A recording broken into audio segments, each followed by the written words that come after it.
محمد صلى الله عليه وسلم صلى الله على محمد صلى الله عليه وسلم صلى الله على محمد صلى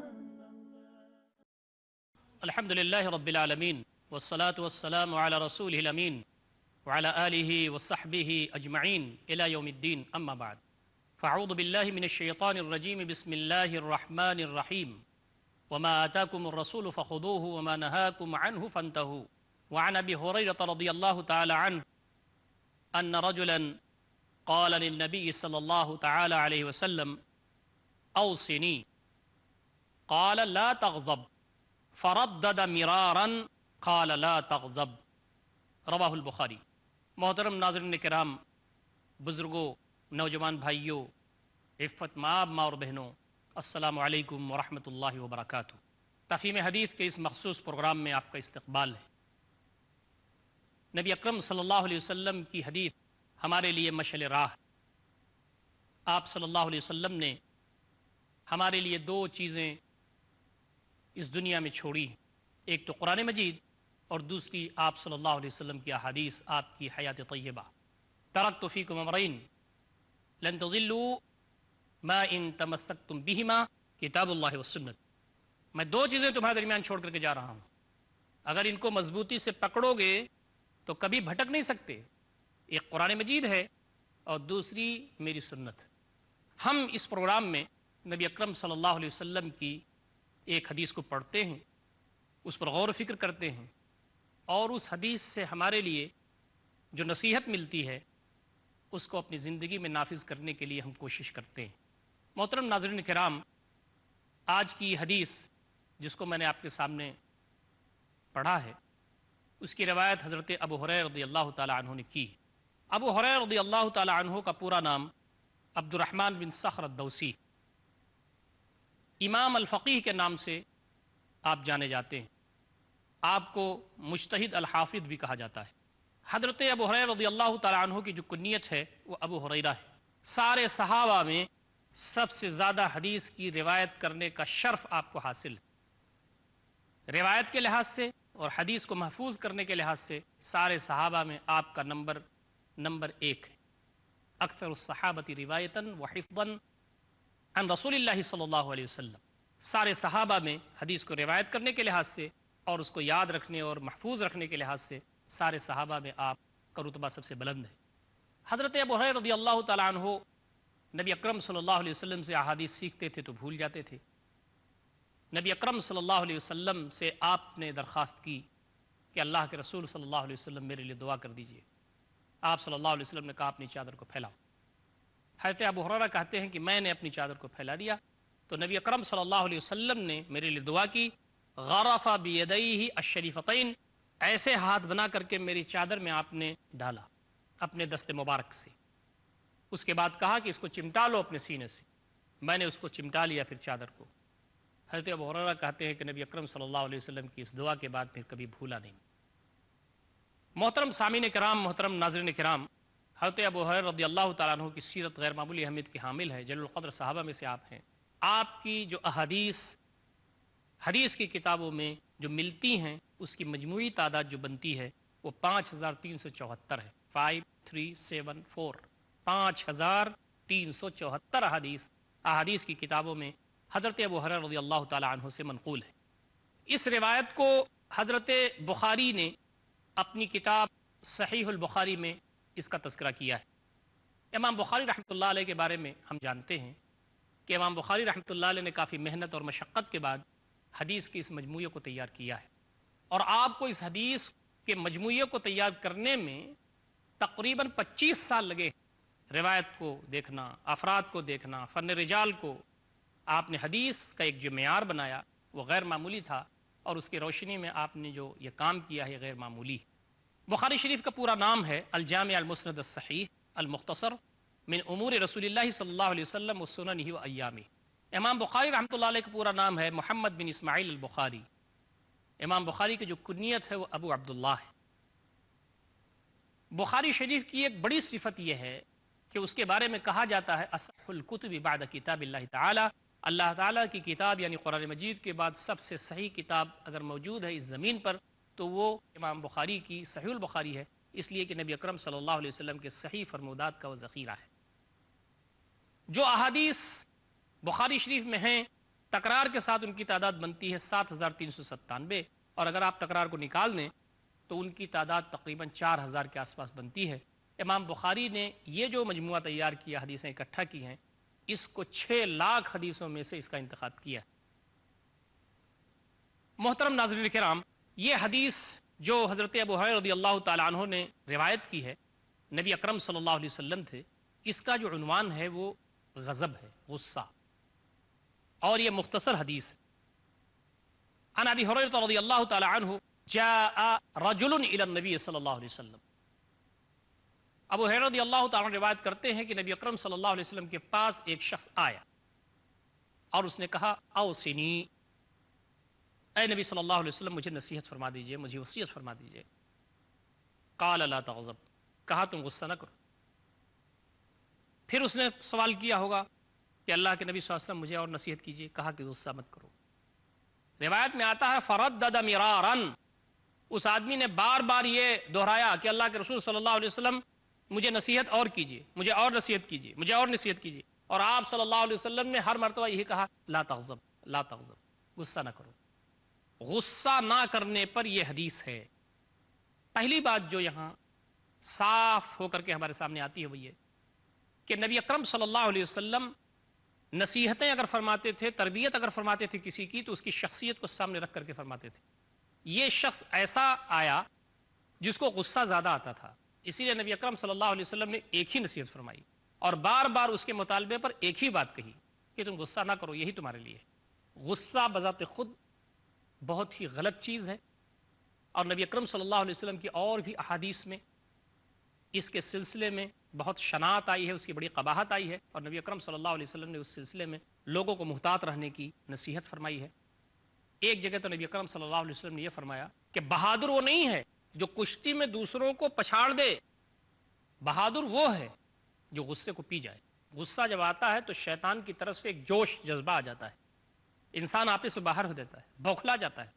نبی اکرم صلی اللہ علیہ وسلم نے کہا کہ اس کو روکنے کی کوشش کرنا چاہیے، اس کو دبانے کی کوشش کرنا چاہیے، اس کے آداب بتائے۔ انشاءاللہ محترم ناظرین کرام، ہم غصہ کی حقیقت کیا ہے اور غصہ کو روکنے کی اور کیا شکلیں ہیں کتاب و سنت کی روشنی میں، اس پر بھی انشاءاللہ تھوڑی گفتگو ہم کریں گے۔ لیکن غصے کے سلسلے میں چند باتیں اور ابتدائی نوعیت کی اس کو جان لینا ضروری ہے۔ ایک صحابی کا تذکرہ ہے کہ وہ اپنے غلام پر غصہ کر رہے تھے، نبی اکرم صلی اللہ علیہ وسلم نے پیچھے سے دیکھ لیا تو آپ صلی اللہ علیہ وسلم نے فرمایا کہ آج تم اس اپنے غلام پر جتنا قادر ہو، اللہ تعالیٰ اس سے کہیں زیادہ تمہارے اوپر قادر ہے۔ صحابی رونے لگے، اور بعض روایتوں میں آتا ہے کہ انہوں نے اپنے غلام کو آزاد کر دیا۔ غصے میں آ کے آدمی پتہ نہیں کیا کیا بولتا پھرتا ہے اور کیا کیا کہتا ہے، آپے سے باہر ہو جاتا ہے۔ تو غصے کو کنٹرول کرنا ایک بہت بڑی بات۔ حدیث شریف سے ایک بات یہ بھی سمجھ میں آتی ہے کہ غصہ ایسی چیز ہے جس کو کنٹرول کیا جا سکتا ہے، غصہ ایسی چیز ہے جس پر قابو حاصل کیا جا سکتا ہے۔ بہت سارے لوگ کہتے ہیں کہ بھائی ہم قابو ہی نہیں پا سکتے، غصہ ہمیں آتا ہے ہم قابو نہیں پا سکتے، اس کے بعد ہم کو ندامت ہوتی ہے، یہ سب کچھ ہوتا ہے، لیکن غصہ ہمارے خاندان میں ہے، غصہ ہماری فطرت میں ہے، وغیرہ وغیرہ کہہ کے لوگ اپنے آپ کو تسلی دے لیتے ہیں۔ لیکن نبی اکرم صلی اللہ علیہ وسلم نے یہ فرمایا لا تغضب، لا تغضب، لا تغضب۔ اس کا مطلب کیا ہوا؟ اس کا مطلب یہ ہوا کہ غصے پر قابو کیا جا سکتا ہے، غصے کو چھوڑا جا سکتا ہے، اور نبی اکرم صلی اللہ علیہ وسلم سے بہتر کون نصیحت کرنے والا اور کون تربیت کرنے والا اور نفسیات کو جاننے والا اور کون ہو سکتا ہے۔ غصہ کے جو مفاسد ہیں اور غصے کی جو برائیاں ہیں، اس کے بارے میں ایک بات یہ آتی ہے کہ غصہ ساری برائیوں کی جڑ ہے۔ برائیاں پھر پیدا شروع ہوتی ہیں، غلطیاں پھر شروع ہو جاتی ہیں، اور ہر مصیبت کی جگہ ہے غصہ۔ آدمی غصہ کرتا ہے تو اس کے نتیجے میں بہت ساری چیزیں ڈیولپ ہو جاتی ہیں، اور ایسی ایسی مصیبتیں آ کے کھڑی ہو جاتی ہیں جن مصیبتوں کا نام و نشان کہیں نہیں تھا۔ ایک چیز تو غصے کی وجہ سے یہ ہوتی ہے کہ تعلقات خراب ہو جاتے ہیں۔ دین نے کہا ہے کہ تعلقات کو استوار رکھنا یہ بہت ضروری ہے، اور دین کی جو تعلیمات ہیں وہ یہ ہیں کہ تعلقات کو بہتر بنانا چاہیے، صلہ رحمی کی تعلیمات ہیں، لوگوں سے بہتر انداز سے پیش آنا، لوگوں سے اچھے انداز سے برتاؤ کرنا، اس کی تعلیمات ہیں۔ خالق الناس بخلق حسن، لوگوں سے اچھے اخلاق کے ساتھ پیش کرنا ہے۔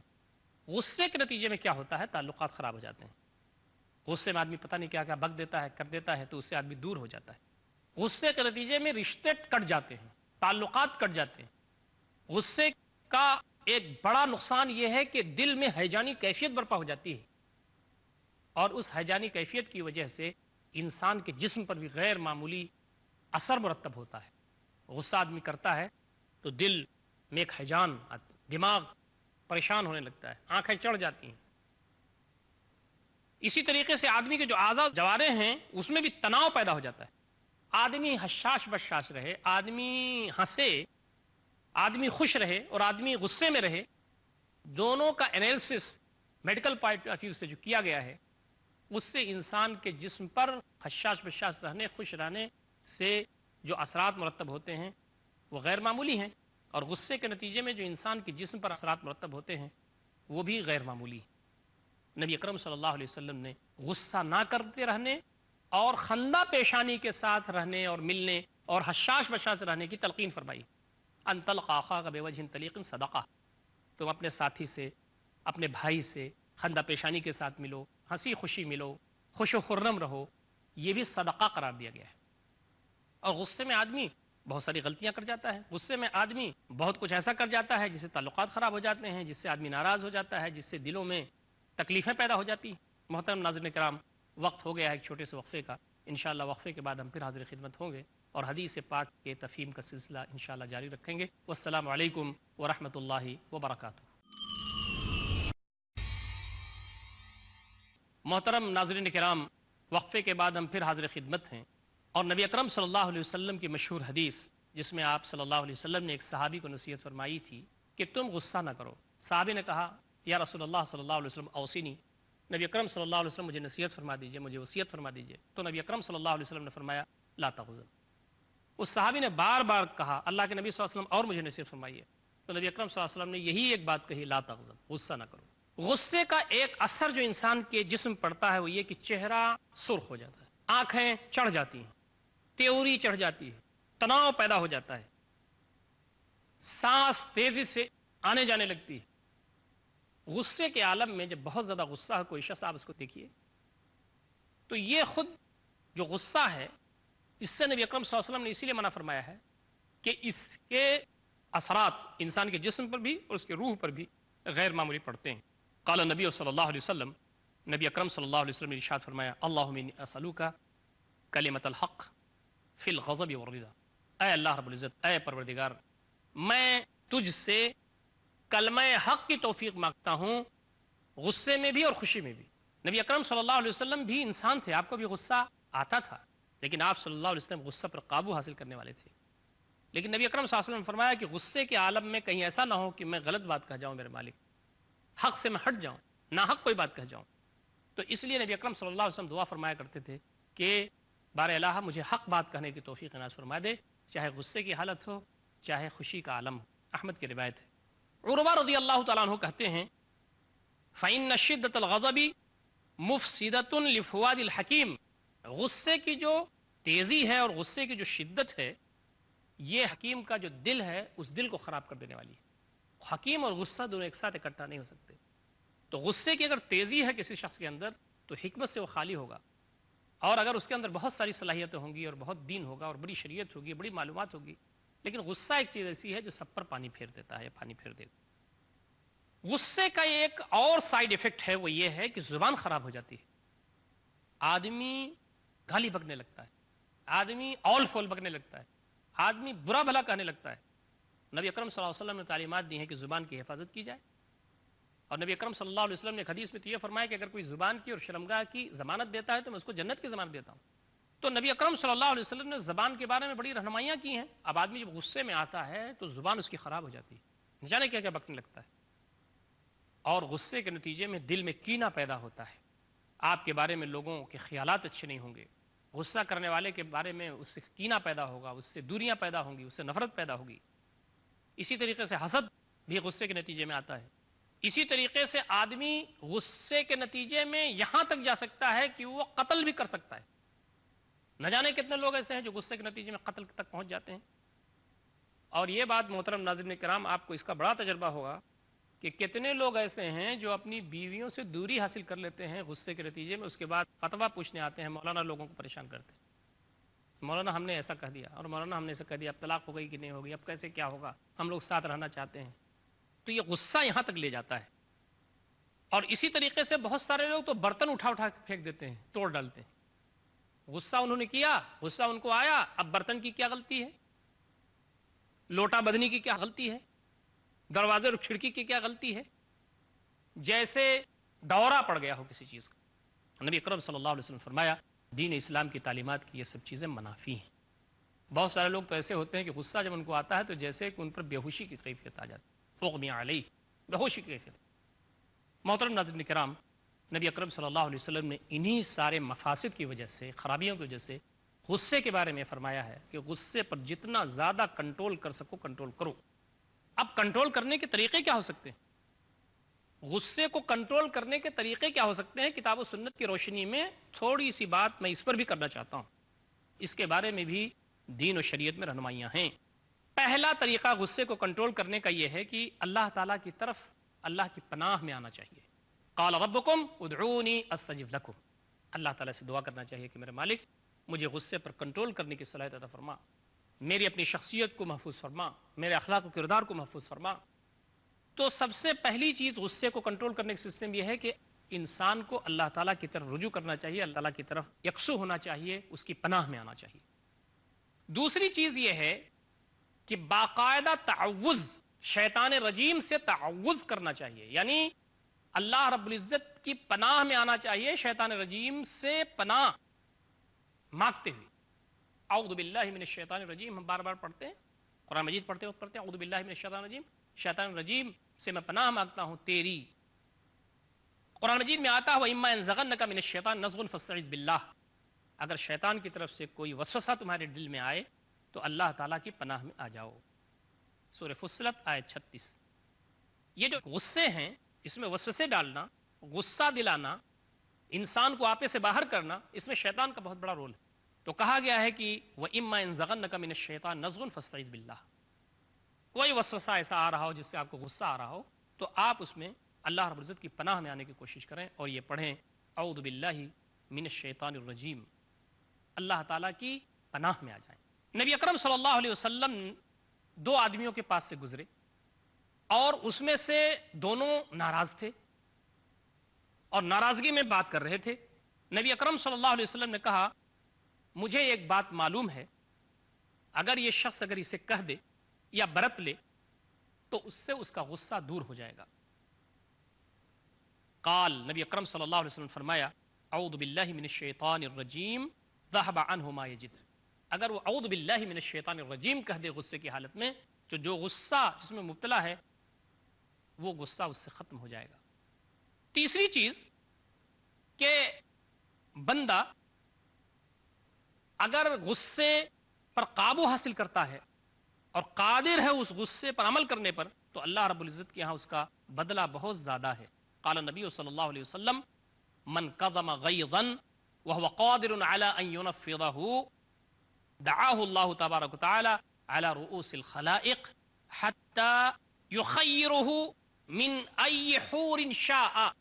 نبی اکرم صلی اللہ علیہ وسلم فرماتے ہیں کہ جو غصہ کو پی جائے اور غصہ پر عمل کرنے پر قادر ہو تو اللہ رب العزت قیامت کے دن اس کو یہ رتبہ عنایت فرمائیں گے کہ اس کو بلائیں گے اور اس کو اختیار دے دیں گے کہ جس حور کو چاہیں وہ لے لے. اتنا بڑا رتبہ دیا ہے اسلام نے. غصے کو اگر روکنا ہے تو اس کی ایک شکل نبی اکرم صلی اللہ علیہ وسلم نے یہ بھی بتائی ہے کہ بات کر رہا ہے تو رک جائے, اول فول بک رہا ہے, غصے میں ہے تو بس رک جائے, بولنا بند کر دے, منہ کو بند کر لے. غصے میں سب سے زیادہ تکلیف دینے والی چیز اور مسائل پیدا کرنے والی چیز زبان ہے, تو ایک چیز تو وہ رک جائے, اپنی زبان روک دے. دوسری بات نبی اکرم صلی اللہ علیہ وسلم نے فرمائی کہ حیت چینج کر لے. قال نبی صلی اللہ علیہ وسلم اذا غضب احدکم وهو قائم فلیجلس, نبی اکرم صلی اللہ علیہ وسلم فرماتے ہیں کہ اگر کوئی غصے میں آ جائے تو کھڑا ہے تو بیٹھ جائے. فإن ذهب عنه الغضب, اگر کھڑا ہے بیٹھ جائے، اس سے اگر اس کا غصہ ٹھنڈا ہو جاتا ہے تو ٹھیک ہے، وَإِلَّا فَلْيَسْتَجِعْ، ورنہ کیا کرے؟ وہ لیٹ جائے، کھڑا ہے تو بیٹھ جائے، بیٹھا ہے تو لیٹ جائے۔ یہ ابو داؤد کی روایت ہے۔ ایک اور شکل جو غصے کو کم کرتی ہے وہ یہ کہ غصے کو لانے والے جو اسباب ہیں ان کو ختم کرنا چاہیے۔ الابتعاد عن كل ما يسبب الغضب، غصے کو لانے والی جو بھی چیزیں ہیں اس پر غور کرے، اس کا تجزیہ کرے، جو غصے کو لانے والی جو چیزیں ہیں اس سے دور ہونے کی کوشش کرے۔ اسی طریقے سے ایک اور شکل ہے کہ آدمی پرسکون رہے، خضوع میں رہے، سکینت میں رہے، سکون سے رہے، اطمینان سے رہے، اس کی مشق اس کو کرنی چاہیے۔ اور اس سلسلے میں دھیرے دھیرے آپ دیکھیں گے کہ وہ قابو انشاءاللہ پا لے گا۔ قرآن مجید کی ایک آیت آتی ہے جس میں ارشاد ہوتا ہے الذین ينفقون فی السراء والضراء، جو اللہ تعالیٰ کے راستے میں خوشحال ہیں تب بھی، تنگ حال ہے تب بھی خرچ کرتے ہیں، والکاظمین الغیظ، اور مومنین کی صفت بیان کی گئی ہے کہ جو غصے کو پی جانے والے ہیں، والعافین عن الناس، اور لوگوں سے معاف کرنے والے ہیں، واللہ یحب المحسنین، اور اللہ تعالیٰ محسن بندوں کو پسند کرتا ہے۔ یہ وہ صفات ہیں جو بندے محسنین کی ہیں۔ محترم ناظرین کرام، یہ جو حدیث غصے کے بارے میں نبی اکرم صلی اللہ علیہ وسلم نے فرمایا کہ تم غصہ نہ کرو، اس حدیث سے چند باتیں ہمیں ملتی ہیں۔ پہلی بات تو ہم کو یہ ملتی ہے کہ نبی اکرم صلی اللہ علیہ وسلم کے صحابہ خیر کے رسیہ تھے، اور نبی اکرم صلی اللہ علیہ وسلم سے فرمایا کرتے تھے اللہ کے نبی صلی اللہ علیہ وسلم مجھے وصیت فرمائیے، مجھے نصیحت فرمائیے، مجھے ہدایت فرمائیے۔ اس حدیث سے یہ بات ملتی ہے کہ ایک صحابی آ کے وہ کہتے ہیں اللہ کے رسول مجھے نصیحت فرمائیے، اس سے ان کے شوق کا پتہ چلتا ہے۔ دوسری چیز نبی اکرم صلی اللہ علیہ وسلم نے فرمایا کہ غصے کے جو آثار ہیں، اس حدیث سے جو ہمیں ملتا ہے کہ غصے کے جو مفاسد ہیں اور جو اس کے اثرات ہیں انسان کی زندگی میں، اس سے برتنے کی اور اس سے دور رہنے کی یہاں تعلیم دی گئی ہے۔ اور تیسری بات جو یہاں کہی گئی ہے وہ یہ کہ غصے سے دور رہنے کے سلسلے میں، غضب سے دور رہنے کے سلسلے میں نبی اکرم صلی اللہ علیہ وسلم نے جو تکرار کے ساتھ فرمایا لا تغضب لا تغضب لا تغضب، یہ غصے کی شناعت اور غصے کی جو اہمیت ہے دین میں کہ غصہ نہ کیا جائے، اس پر دلالت کرتا ہے۔ نبی اکرم صلی اللہ علیہ وسلم نے کئی مرتبہ ارشاد فرما کے غصے کے بارے میں یہ بات صاف کر دی کہ یہ انسان کی اچھی فطرت نہیں ہو سکتی، انسان کی اچھی صفت یہ نہیں ہو سکتی۔ محترم ناظرین کرام، یہ حدیث ہم نے پڑھی ہے اور اس کے سارے پہلوؤں پر غور کرنے کی کوشش کیجیے۔ بس آج کے لیے جو پیغام ہم کو ملتا ہے نبی اکرم صلی اللہ علیہ وسلم کی اس حدیث سے وہ یہ ہے کہ ہم تمام کو غصہ نہیں کرنا چاہیے، غصے پر کنٹرول حاصل کرنا چاہیے، اور اگر غصے پر آدمی کنٹرول حاصل کرے گا تو اس سے اس کے تعلقات بھی بہتر ہوں گے، اور اس کا جو نتیجہ ہوگا وہ اللہ رب العزت کے ہاں اجر و ثواب کی شکل میں ہوگا، اور اللہ تعالیٰ اس سے بلا کے یہ کہے گا کہ یہ میری نعمتیں ہیں جس میں سے